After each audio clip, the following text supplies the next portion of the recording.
It is time for another team review, and this time I have Tamara's covering my Discord, so I don't have to download images.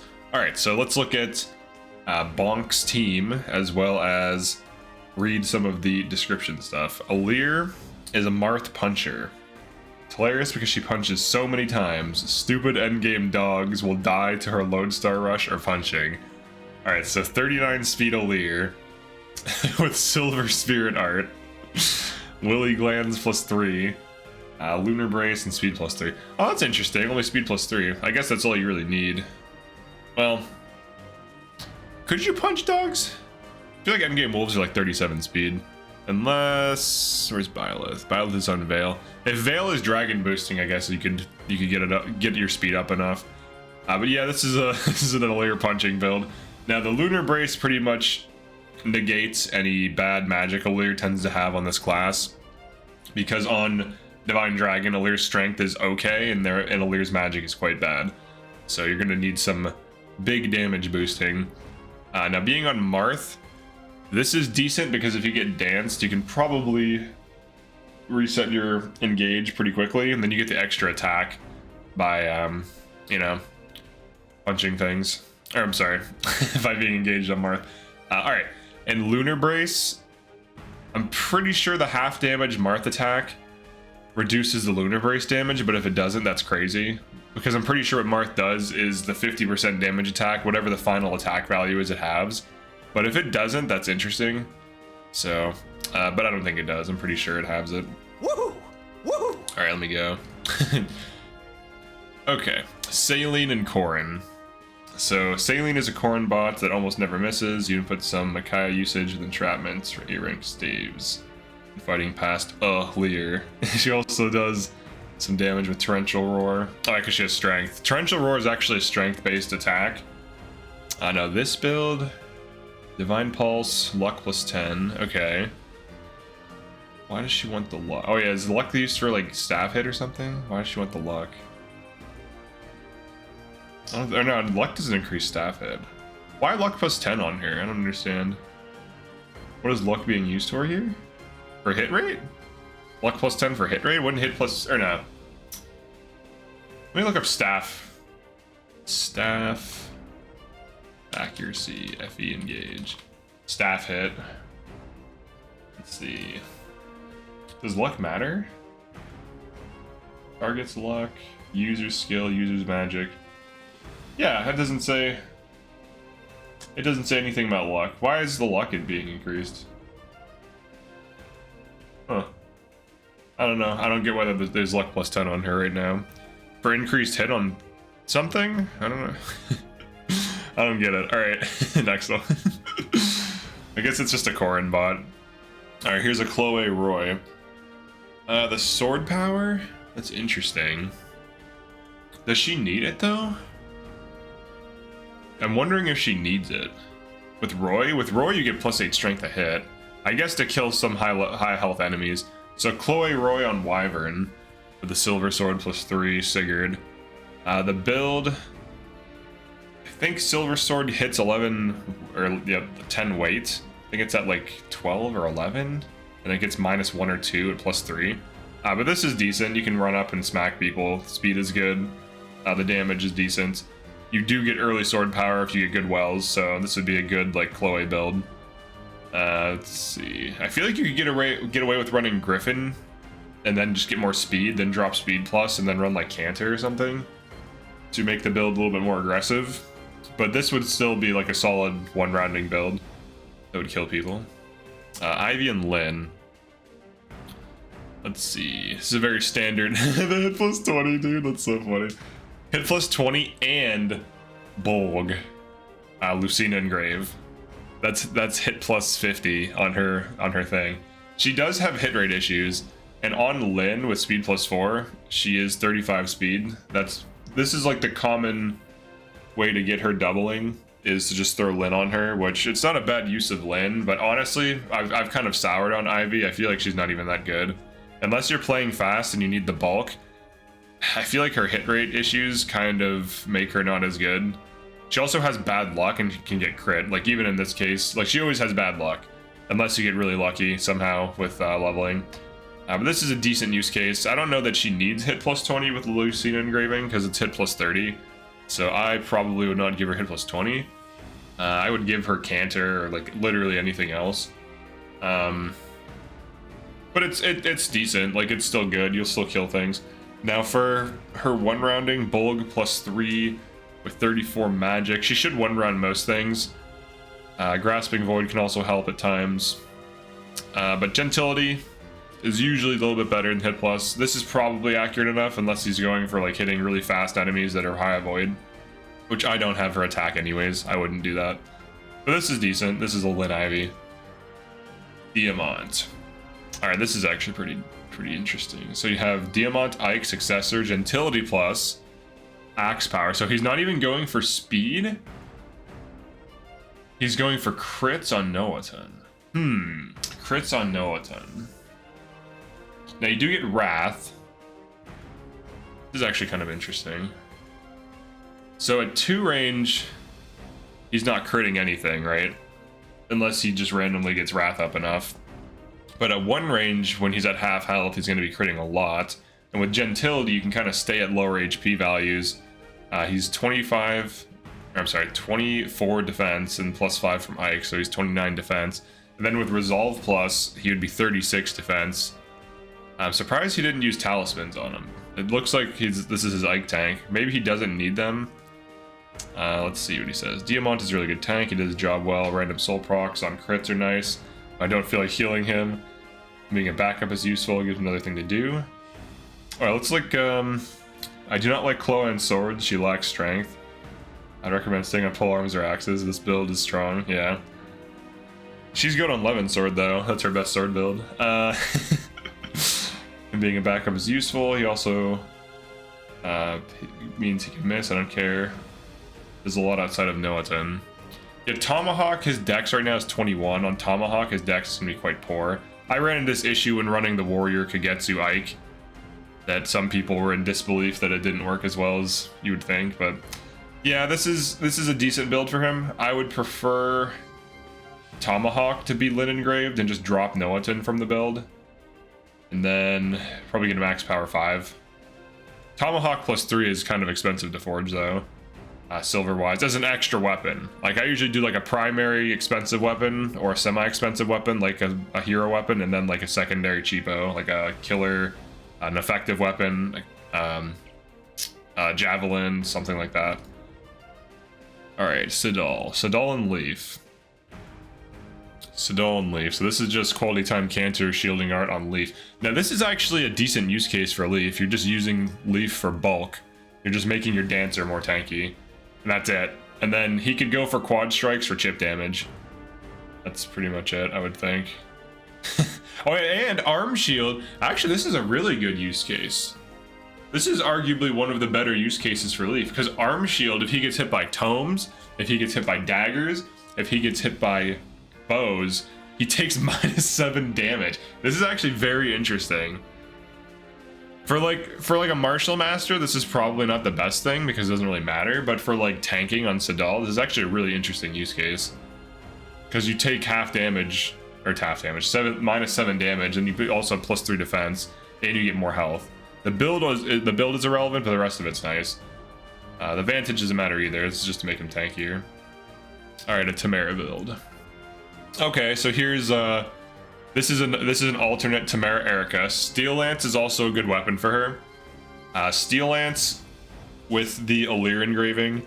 The Allure engraving only reduces damage by 1, but I think it gives you crit 10 or crit 20. It's one of the two. I think it's crit 20. It gives you like hit, crit, avoid. It gives you literally everything except for damage, which it reduces by 1.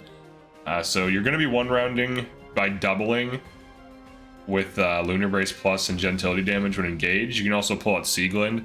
Erica is one of the easiest ways to get a unit killing in the game because it gives you corrupted effective weapon. It gives you armor penetration that's true damage, and then it also gives you +3 to 5 true damage when you're on bravery mode or when you're engaged. You get both.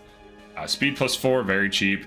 Resolve +4. This is a what is this? A 3k passive, 3k SP build with a Steel Lance. That's then just a javelin. This is actually very cheap. Erica also gives Dex.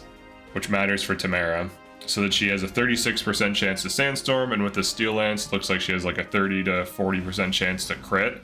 Steel Lance also gives plus crit. He should have plus 5'd it. It looks like he's running a lot of units, but if you plus 5 it, you get 5 more crit, and this will push up the consistency to crit or Sandstorm. And then when you factor in Lunar Brace and Gentility damage, if either one of those triggers, you're killing, but in most situations, just smacking an enemy with Erica with Lunar Brace on will kill it. So this is a very cheap build to run, and she's also tanky enough. 17 res, 28 defense. This looks like she was not given any Draco shields or talismans. She's also tanky enough that if she gets hit like once or twice, she's fine.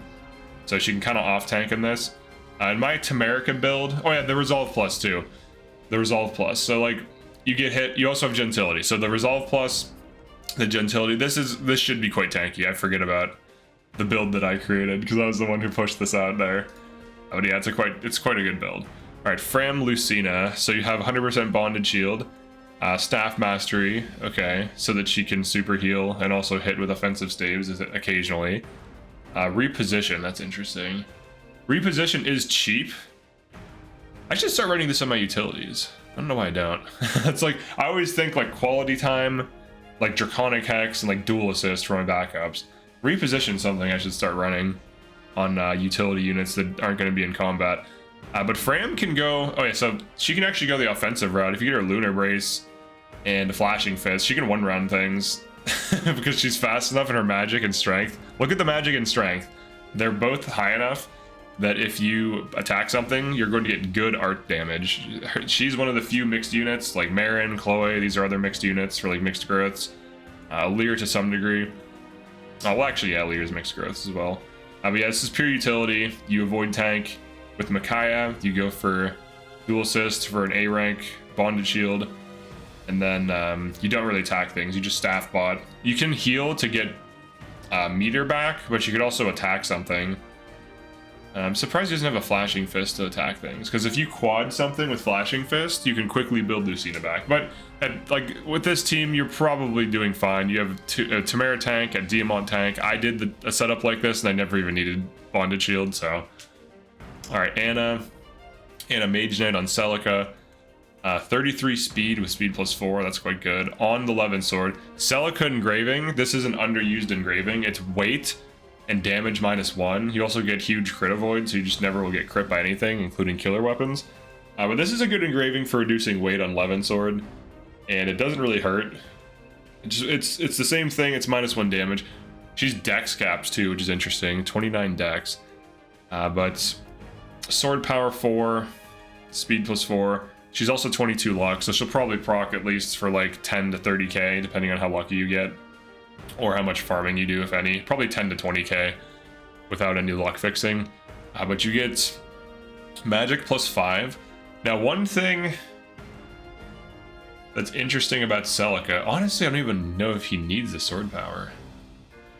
+8 more damage. 44 magic with 11 +5 is crazy. Excuse me, my voice cracked. Well, really, it's dry. I need to drink some water. But 44 magic. The nice thing about Celica is that she gives Resonance Plus and +5 magic. That's +8 magical damage. So, honestly, I feel like Celica is better off being used on tomes. And also Seraphim. If you're running Celica, you can kind of get away with just running Seraphim. So I feel like this Anna should be on Bolg, to be honest. She should be on like Bolg +2 to 3. So 11 +5 is like kind of comparable to like Bolg +3 crafting costs, if I recall correctly. Or maybe it's much cheaper, the 11 sword. Like Bolg +2, maybe Gentility instead of sword power. Because like once you get her on Celica, now early game this is better. The 11 sword power is better for early game. It's probably overkill, but this is clearly the bonded shield unit. Because she's very overleveled, which will happen if you have a unit who's experiencing a lot of combat. But I think you could switch this build around, because her magic gets quite high. She probably doesn't even need sword power. I have to test that out, but the speed +4 is fine. This is a good build, it'll one round. I'm just trying to think of how to leverage the Celica, because of the Resonance Plus. Alright, then Veil. Luck +6 Draconic Axe. Let me see what's up with the luck. Let me read through this. I think he mentions it. Why does she have luck +6? Luck +10? Why? Oh, for Divine Pulsing? For Divine Pulsing? Oh, is that why he has luck on? Oh, okay. For the Divine Pulse. I guess some people go hard for Divine Pulse. I don't. I guess that's the reason for it, for the Divine Pulse trigger. She can't use staffs though. Well, I guess for hitting. All right, I guess people use it for hit fixing units. Her dex 24, so she has Divine. Well, he's not even Divine Pulse plus. She's bond 17. Veil looks like she's just like a Thoron bot. All right, let's read some of this text here. I can't miss. There's a lot of Noaten. Anna, and your recommendation of putting her on Levin Mage Knight is hilarious. She kills everything, maybe a ton of money late game due to enemy density. Yeah, if you bonded shield and Anna on Levin Sword, she's gonna proc a lot because there's more chances to roll for money. My only thing is I would probably swap out Speed Plus for Speed Taker in the futures. +5 speed makes a difference. Okay. Linden is just a staff bot. Ultimately, what this run showed me was how little people look into availability and context. For example, Micaiah, for 2 to 3-ish chapters, you need a really strong unit who can use any of the weight-reducing engraves while consistently killing, and she makes you money. While Ivy is locked into a hidden grave. Lynn for combat. Without hit plus, she has around 85 hit on fast dudes. Tamara needs a Steel Lance, hidden grave, resolve plus speed. She pays for it herself, very cost efficient. I didn't run an emblem on Tamara before I got Erica. Yeah, she usually doesn't even need it. She'll one-round a lot of things just like with basic weapons. I'm not saying Ivy is bad, she just struggles so much. Yeah, Ivy doesn't want to attack fast enemies. Alright, let's see, we got... Wait, was there Linden? I didn't see a Linden. Oh, here we go. It's Fato and Linden. Alright, there's a Fato. Radiant Bow +5 with Erica engraving. Okay. On Sigurd. So with momentum, with the dex, with momentum, with the Erica engraving, he is going to one-shot flyers. This is actually a pretty interesting build. And he has bow focus, which is cheap, and speed +4. So he can double a lot of things. He can get momentum damage. He could put pretty decent damage on armors while rolling for crits, and he can easily one-shot those pesky Griffin Knights with extreme accuracy on this build. So this is actually a pretty good build. This is a great utility. If you don't have a plan for Sigurd and you want something to shoot down flyers, this is a pretty easy way to get that online. And he's also second sealed, you can tell because he's level 1. Or is he? 19 strength, 14 magic. Yeah, his stats are looking good. I guess he just has lower stats. But yeah, Radiant Bow has high might. Radiant Bow +5. Every time you shoot something that's flying, that's like weak to it, it's 3 times the might of whatever it is of the Radiant Bow. So when you +5 it, its might goes up a little bit. So you get 3 times that amount of damage. I think you get +5 damage, that's 15 more damage when using effective weapons. And he also has a longbow for, I'm guessing, poking, and then a silver bow for hitting, you know, high-res targets. But bow focus, speed +5, or speed +4, this is pretty cheap. This probably mostly paid for itself. You probably didn't even have to SP him at all. SP book him. The magic stat. Fagato's magic stat is decent. But with momentum damage, the forge, and the crits, like, you're fine. And he'll one-shot things with this forge, plus the momentum, easily. Like these Griffin Knights. Griffin Knights are some of the most annoying enemies in the game, and Radiant Bow with hit engraving is one of the easiest ways of dealing with them. They're annoying because they're fast, and oftentimes they have decent defensive stats and high res, so they're quite hard. Like Excalibur tends to be bad against them because the mages can't hit them because of the high avoid. Most bows won't one-shot them unless you have a Radiant Bow, because they have decent health and durability. Alright, and then Linden. Alright, Linden is a Draconic Hex Staff Mastery 3 type of guy. So this is like a pure utility unit. He doesn't have Thoron, he has Thunder. He could have Thoron. Let's see, Erica's used, Lynn is used, Lucina's used, Alir is used. Is Byleth used? Is Burleth engraving used? He could Byleth engrave Thoron for super poke hexes, and then you roll for like 10 to 20 crits, and maybe that converts into a kill for free every now and then. But this is a good utility build. You have Staff Mastery, you can heal a little bit more. He could have offensive staves as needed for the extra hit. And you also have Hex with 3 range, which is a very standard Sage build. It's really free to run because most Sages that join, or most magical units that join like mid to late game have high enough SP where you can usually just unlock this pretty quickly. All right, let's look at the engravings really quick. There's Byleth. There's a Roy. I don't think Byleth is used. Wait, it was oh yeah, there's Leaf, there's Marth. Everything. Yeah, he could have Byleth engraved. He could have Byleth engraved forge this up. And oh wait, hold on, how many Thorons are here? Vale has a Thoron. Anna doesn't. Should be able to buy one.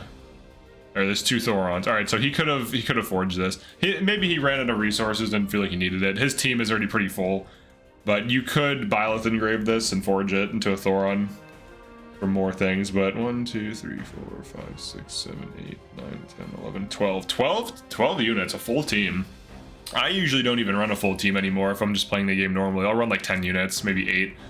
The reason for this is you can just dump more forges and SP books into their builds. Now you can just be efficient and run like utility units, of course. You could just have like 2 to 3 utility sages or Brave Assist bots or whatever utilities you want, and it just adds free damage either way. Like your Thoron bots with Hex can obstruct, heal, warp, restore, do whatever they need to do, but then also go for huge chip damage on Thoron with hit engravings that you aren't using on other units. But overall, this is a pretty solid team. If I were to break it down by comp, pretty much everything that's a combat unit can one round pretty consistently. Diamont can kind of main tank. Tamara can kind of main tank. This setup is like basically what I used for one of my Maddening runs like a month ago. And it was very powerful to the point where Bondage Shield wasn't even needed, but he also has a Fram and a Bondage Shield. And the Anna's damage is crazy, so she'll one round everything. Outside of that, you have Vale. The Vale can Dragon Instruct. She can Dragon Instruct, which is very nice. And go for Thoron Poke. Her hit on Thoron Poke is going to be okay. She also has Divine Pulse, so if she misses, she can reroll. But she can Thoron Poke for some big damage to debuff. So he has 2 debuff units and Corin, so technically he has 3. So he has 3 Hexers. Backups, he has Diamont, Tamara. I think that's it, right? Yeah, the rest are like Sages, Mage Knights, Saline. It's on Vidam, I think. Yeah, Saline's on Vidam. Most people run Saline on Vidam. I don't know why. Even I do. I don't even know why. I feel like there's better things she can be doing. I mean, it's not bad. I think her on Sage is better, actually. I'd have to look at the stats, but I'm pretty sure it has higher magic, and the speed is bad either way, so you're not like doubling on it. But this is a decent build for utility. But he has Alir 1 rounds, Tamara 1 rounds, Diamont, Ivy 1 round, Chloe 1 rounds, Anna 1 rounds. Fato can shoot flyers. Linden and Vale can do chip damage with Thorons in 3 range.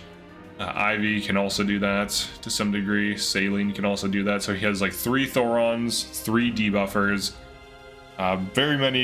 a few staff bots. Linden can staff bot, Saline can staff bot. The Chloe Griffin, this is why I like Chloe Griffin more for physical. It doesn't need speed fixed. Let's go to her. It doesn't need speed fixed because Griffin is insanely fast. The big difference between Griffin Knight and Wyvern is the growth. Wyvern has 5 speed growth, Griffin has 15. And the base speed is like similar. The speed and build combination are similar, but the plus 15 speed growth on Chloe, because it's early, does matter. And over the course, like on fixed mode especially, over the course of 30 level ups with her, you're looking at plus 4.5 more speed, which is literally what this is. So potentially even plus 5 speed, but at least plus 4. So you literally don't even need speed plus on it. So you can run sword power and then whatever other passive you want. It could be canter. You could probably even get away with like quality time. You could run gentility for like tanking if you want. I actually kind of want to try like a Chloe on gentility resolve on flyer with probably not Roy, maybe with Celica or Corin or something, just to see. Actually, that would be kind of interesting. That's a fun build. But yeah, this is a pretty good team. He has a full team. There aren't too many builds with like egregious passives or like really high passive costs, so overall fairly balanced. Costs of the builds, pretty good distribution. He has 3 main tanking options that can tank like smaller groups, and the Diamont can situationally tank larger groups. The Anna Fram can situationally tank larger groups, or mostly tank larger groups. He has initiation. He has like a flyer. He has 2 flyers. Ivy and Chloe. But yeah, thanks for submitting this team, Bonks. If you want to bonk, it's bonk with a Z, I believe. Pretty sure it's bonked. It's something like that. Maybe it's just bonks. I'm pretty sure there's a T in there. I don't know why. I think there's a T in there. That always confuses me. But yeah, thank you for. I'll just call him Bonk. Thank you for submitting this team, Bonk. Bonk! If you want to submit a team, you do need to be a channel member, and what you can do is send me a DM on Discord after becoming a channel member on the YouTube. And that is it for now. Thank you for checking this out. Peace.